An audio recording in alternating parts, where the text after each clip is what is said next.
On the news, President Buhari holds talks on security with Turkish President.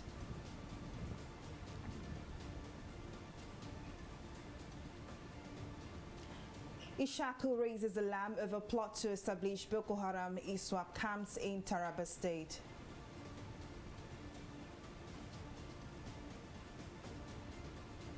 And House of Reps moves to check price of cooking gas.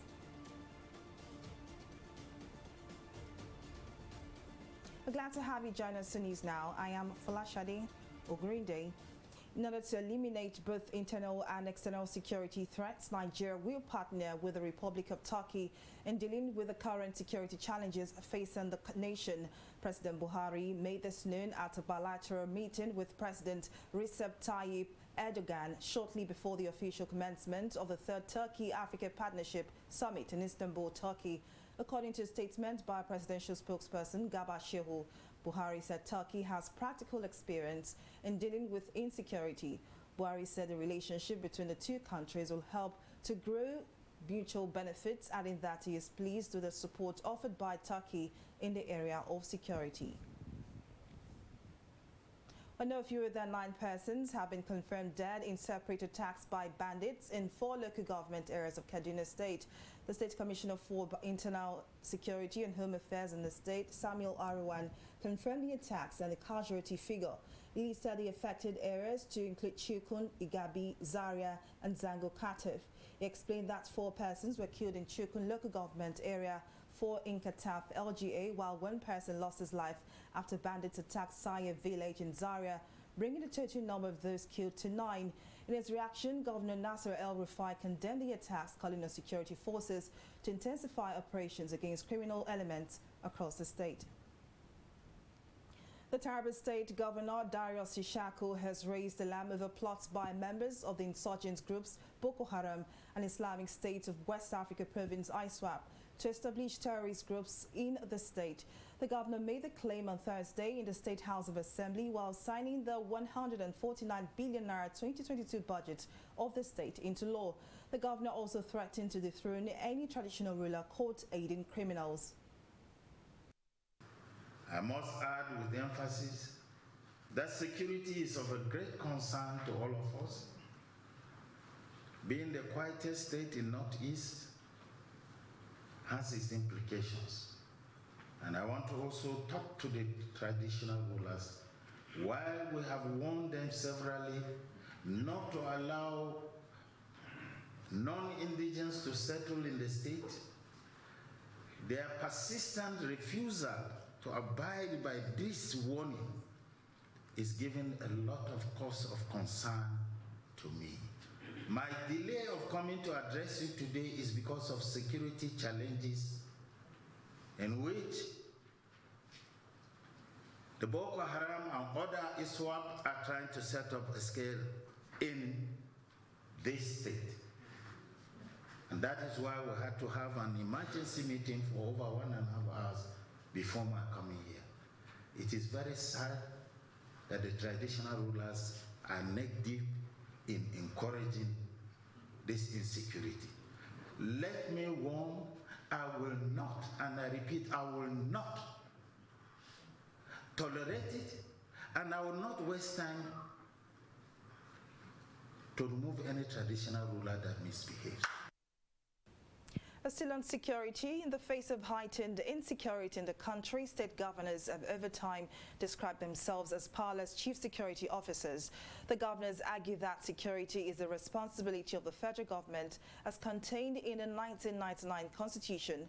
But reacting to this, former Commissioner of Police in the Federal Capital Territory, Lawrence Elobi, in an exclusive interview with TV360 Nigeria, clarified that on the contrary, government at all levels are responsible for the security of the nation. He further explained that state governments have the capacity to give directives to security agents in their states, adding that all stakeholders must collaborate to ensure every nooks and crannies of the country is safe and secure.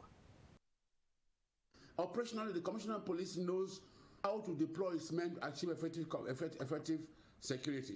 How to ensure that all strategies are put in place. How to ensure that you share intelligence with the security agencies, gather information, and know how to deploy the men when the need arises. There's no commissioner who will not respond to the call of any governor. When the government says there's a problem in a particular location part of the state, and the governor is being brought attention on the commissioner of police, the governor will tell the commissioner of police something's happening somewhere. Of course, each state have their state security meeting. That's where they consult on security issues, and they consult when the court decisions are being taken, and when decisions are taken, the various agencies meant to implement and carry out action as agreed. So I don't think it's just a question of maybe it's one to control. It's the point of the issue, not a question of control that is important. It's control. How do we all work collaboratively in a synergized manner, in a sincere cooperation, understanding, and collaboration, so that we make our state safe and secure. Some of these people also want to have control the police for based on political interest, maybe because they have perceived enemies, political enemies. They want to use the police to suppress or to intimidate. That is the only problem. But when any government is sincere, it is a problem. Any security challenge in any part of the state.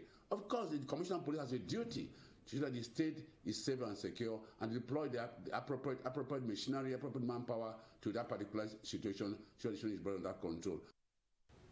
The House of Representatives has mandated its Committee on Gas Resources to liaise with the Minister of State for Petroleum Resources, Timi Silva, on ways to develop an effective mechanism to cushion the effective rise in cost of cooking gas in the country.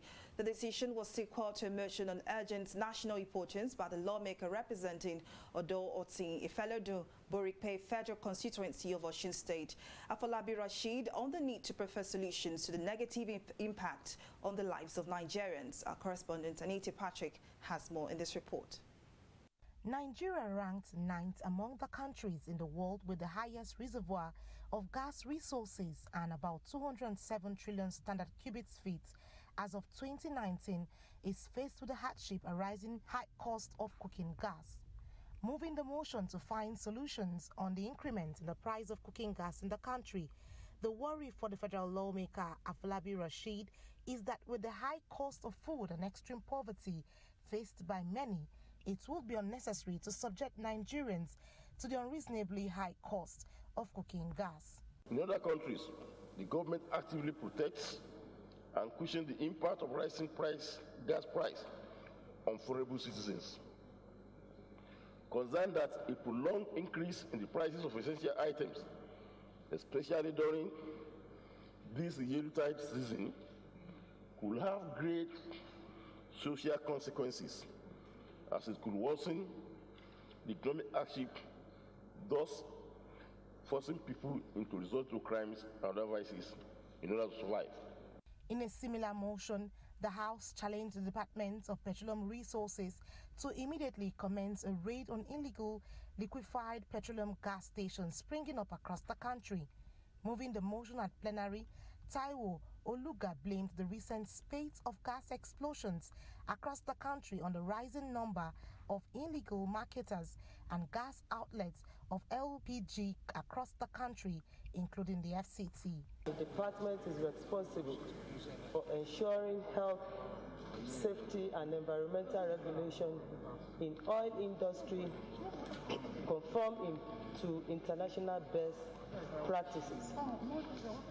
Concerned that there is an avalanche of illegal marketers and gas outlets of liquefied petroleum gas, otherwise known as cooking gas, on the streets in the Federal Capital Territory and other states of the Federation, which in contravention of the international health and safety standard. The House also concerned that the prevalence of this illegal marketer of liquefied petroleum gas, cooking gas, on the street is a critical threat to lives and properties of the citizens. The House also canvassed a state of emergency on availability of stable food produce towards curtailing daily illegal movement of grains out of the country. Anita Patrick, TV360, Abuja. The House of Representatives has clarified misconceptions that have trailed the recruitment exercise undertaken by the Nigeria Customs Service. In an interview with journalists, the House Committee on Customs and Excises, Leke Abejide, said the recruitment is a replacement process in local government areas of the country and not a massive recruitment. Abejide further advised Nigerians interested in the recruitment to be sure of the positions they are applying for. Nigeria Customs Service ought to be 30,000 officers, but currently they are 15,439. So they are just like half of what this would be. And they cannot get more than this. If you see the recruitment is very slow, it's because of the payment. The 7% collection they are currently getting from the duties they collect on behalf of the federal government of Nigeria cannot even pay the salaries of the officers. The president, in his magnanimity, has to approve 60% of the 1% CISS, Comprehensive Import Supervision Scheme, for them to be able to augment their salaries and also do some infrastructures. Moving on, the House of Representatives has resolved to set up an ad hoc committee to investigate the level of compliance of all car-hailing companies and other tech transport firms. This follows the adoption of a motion moved by Ganiyu Johnson, representing Oshodi Solo Federal Constituency of Lagos State. Johnson said while car-hailing firms take 20 to 25% as commission from drivers using their platforms and also use roads built by the government, it is unclear if they are complying with tax laws of the country. Many transportation activities now occur through online booking and payments, which make the ordering of the services easier and efficient. Informed that the average weekly earning of Bolt and Uber drivers are about 60,000 to 120,000 naira, while the companies take off 20% and 25% respectively as commission from the earnings of each driver operating on their platforms. Cognizant that the companies have benefited from facilities of federal government such as good roads and security network, which grants them ease of doing business. Thus, they ought to be fully accountable and up to date in their tax remittances. With about a population of 200 million and over 11 million vehicles plying its roads, end-of-life vehicles remain a menace in Nigeria. To address the challenge, the National Automotive Design and Development Council has moved to develop a national regulation for end-of-life vehicles recycling in Nigeria. Our correspondent, Mr. Ladigun, tells us more in this report. End-of-life vehicles have become a global concern as automobile ownership increases daily. With the automobile industry generating over $60 billion annually in the global market from recycled products, it is believed that Nigeria can take advantage of this trend. To this end, the National Automotive Design and Development Council, in partnership with the Recycling and Economic Development Initiative of Nigeria, have pushed for a policy. The objectives of the ELV policy are, but not limited to, ensuring proper management of end-of-life vehicles in Nigeria, effective use of resources by reducing waste from automotive usage, ensure efficient recycling and usage of recycled automotive parts, ensure that vehicle owners, manufacturers, dealers, and relevant government agencies deliver abandoned scrap vehicles to recycling facilities nationwide.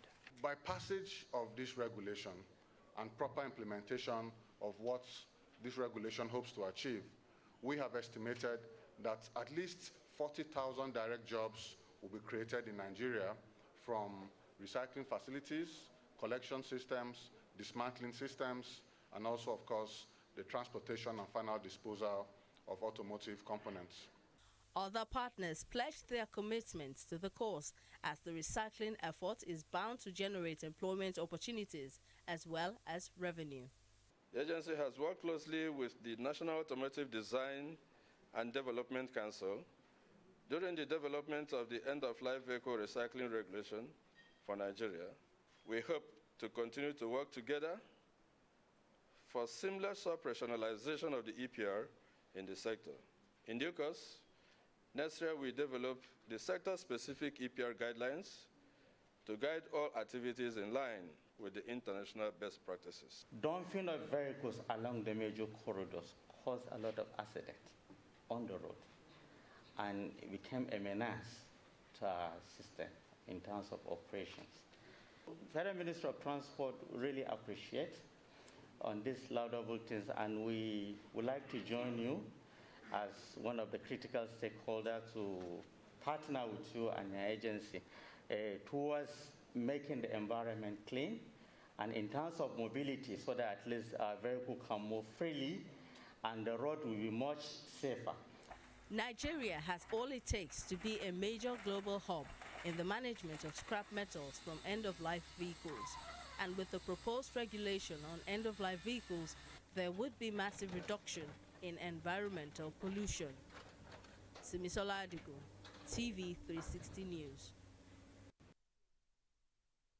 The Resource Center for Human Rights and Civic Education has criticized the intense attacks and threats journalists and human rights campaigners are subjected to in a bid to stifle their voices. Executive Director of Charis, Ibrahim Zikarali, explained that the concern during a press conference in Abuja. Zikarali, while expressing concerns over limited freedom of human rights campaigners, called for concerted efforts to tackle insecurity in the country. In a saner society, Suraj and Soyombo will be celebrated as national heroes who took the difficult step of patriotically putting the interests of the country before self by exposing egregious acts of looting of the public treasury. The reverse is, of course, the case in Nigeria, where it is the people who expose wrongdoing that are persecuted and wounded. Government should also take a critical look at all the recruitments into the military, police, and Department of State Security Service and other security agencies to be sure the right people are in charge of running Nigeria's security architecture. Finally, the government should immediately declare a state of emergency in parts of the country which have witnessed the most horrendous atrocities against innocent citizens.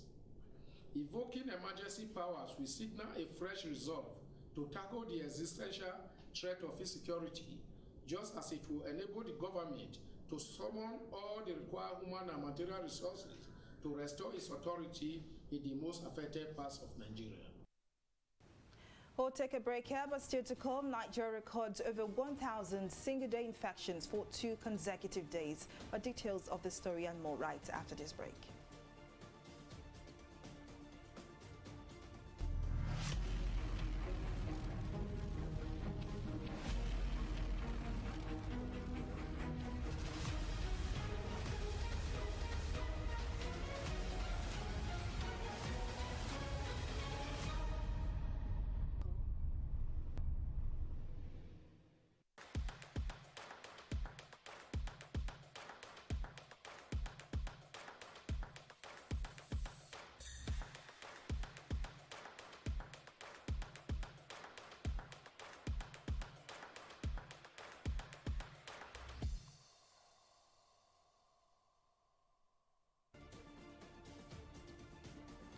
Welcome back. Now here is a reminder of some of our top stories tonight. President Muhammadu Buhari says Nigeria stands to gain from Turkey as the country seeks to overcome its security challenges. Buhari spoke on Friday at a bilateral meeting with President Recep Tayyip Erdogan in Istanbul. Buhari said the relationship between the two countries will continue to grow for mutual benefits, adding that he is pleased with the support offered by Turkey in the area of security. We also told you that the Taraba State Governor, Darius Ishaku, has raised alarm over plots by members of the insurgent groups Boko Haram and Islamic State's West Africa province, ISWAP, to establish terrorist camps in the state. The governor also threatened to dethrone any traditional ruler caught aiding criminals. But in case you missed any of our news bulletin, or for more updates, do log on to our website on www.tv360nigeria.com. You can also follow us on our social media platforms on Twitter, Instagram, YouTube, and Google Plus at TV360 Nigeria. On Facebook, we are TV360 Online.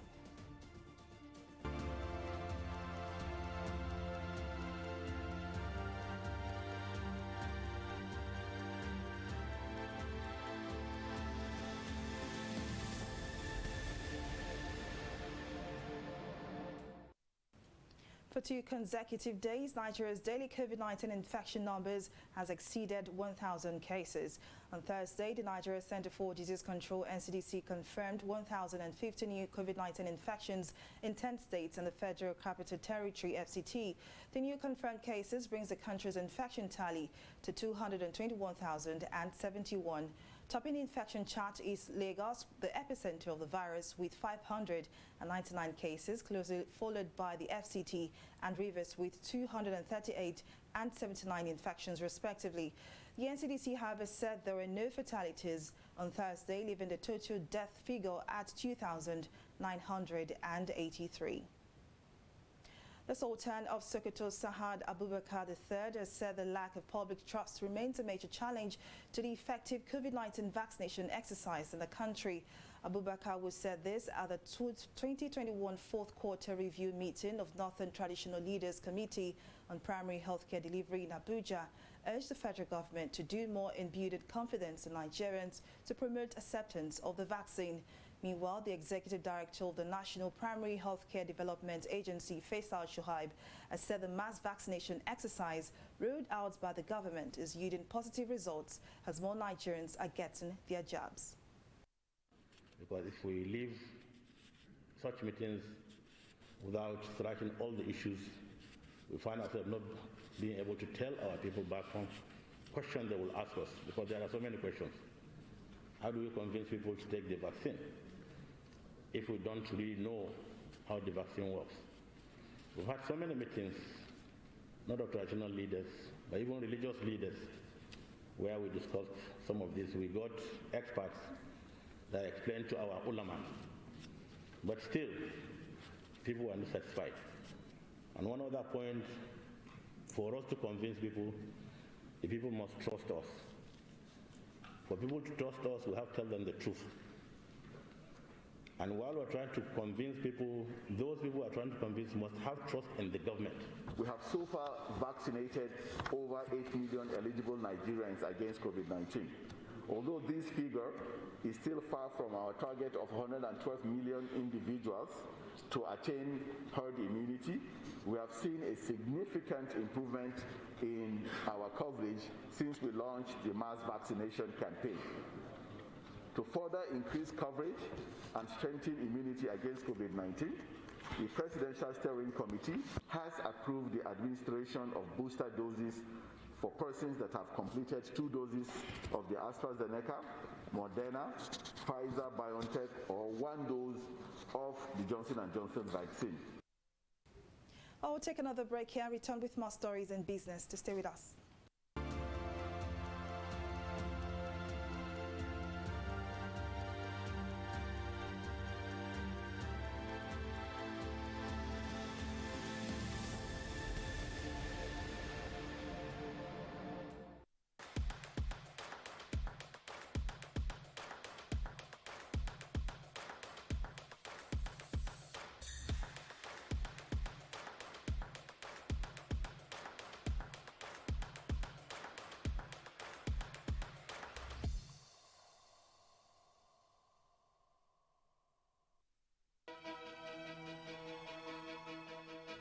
Opinions are free, facts are sacred, but truth is universal. How, in practical terms, can we, for instance, de-escalate the tension? President must see himself as the President of the Federal Republic. We know where the enemy is. 3 places. The Lake Chad Basin, the border area between Nigeria and Cameroon, and then the Sambisa Forest. On TV360, we give you a complete dose of everything. Opinion, facts, and undiluted truth. I hardly believe what politicians say in this part of the world. A new Nigeria is possible, a future is possible. We delve into the issues, dissect it so that you can understand it, use it to take action. I don't think there's any need for any governor to look for grant for ranching. TV360, dissecting the issues.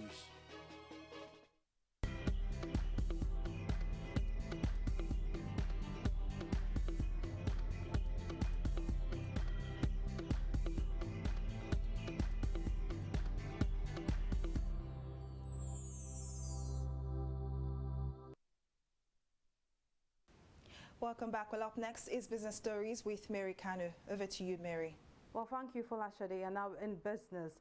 The Central Bank of Nigeria, CBN, has earmarked 41 billion naira, which is being disbursed by Heritage Bank PLC to farmers across multiple states for the expansion of wheat production projects and to meet the growing demand for wheat. Speaking on this laudable initiative, Governor of the CBN, Godwin Emefiele, disclosed that the move was part of the Apex Bank's intervention to address the challenges in the wheat value chain, thereby increasing the domestic production of wheat and closing the wide supply gap inherited in Nigeria's agricultural space. According to him, following the successes in the Anchor Borrowers program, the Apex Bank decided to extend the gains recorded in rice and maize value chains to wheat production, adding that the program would benefit over 150,000 farmers. But we'll take a break and return with a review of the stock market.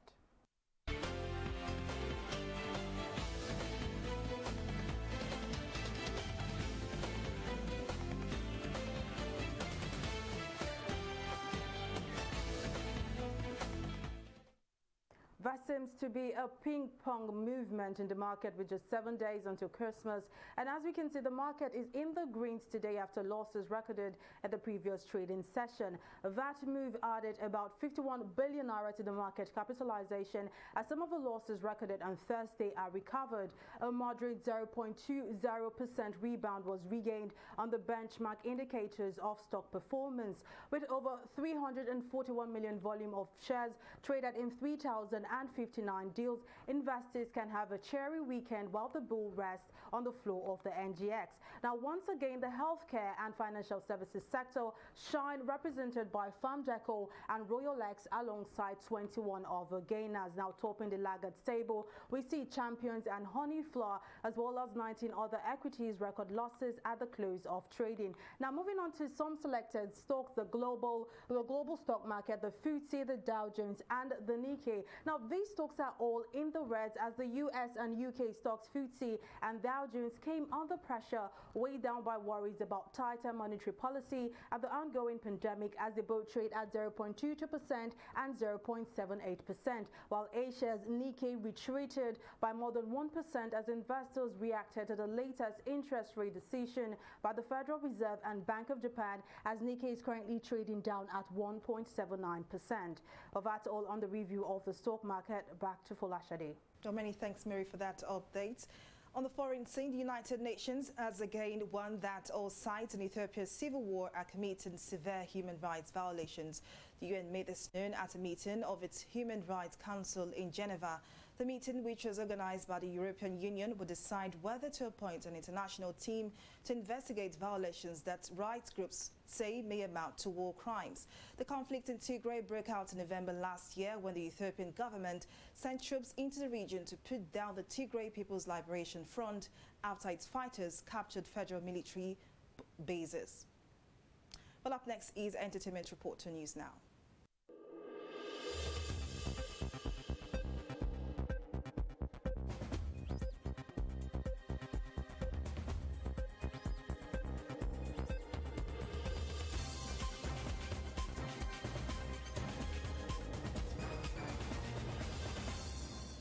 Netflix has debuted the official trailer for its Ebony Live Studios co-produced comedy original Chief Daddy Going for Broke.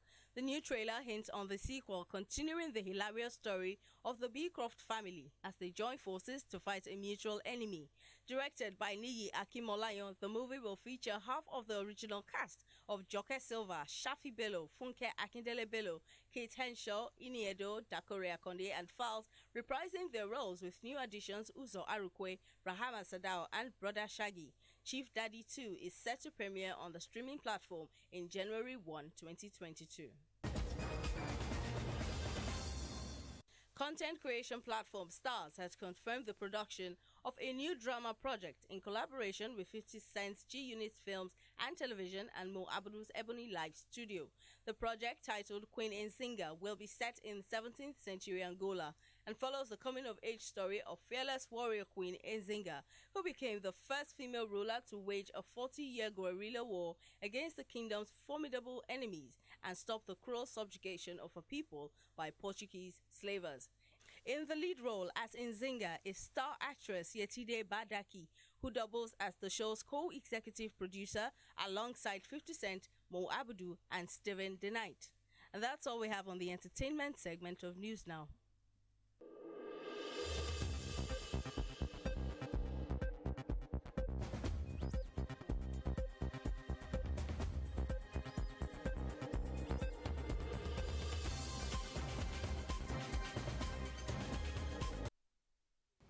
Away from entertainment now to sports, Super Eagles interim coach Augustin Eguavoin has revealed that he will work with the same set of players used by his predecessor Gennett Rowe at the Cameroon 2022 African Cup of Nations. Speaking with newsmen, Eguavoin said it would be difficult to raise a new set of players for the AFCON and remaining matches of the World Cup qualifiers. The coach also confirmed that before his job terminated, Rowe had submitted a list of players to CAF, from where the final 23 players will be chosen. Nigeria will begin its campaign with a clash against Egypt on January 11 before further games against Sudan and Guinea-Bissau. And that's it on our news bulletin. Many thanks for watching. I am Folashade Ogurinde. Bye for now.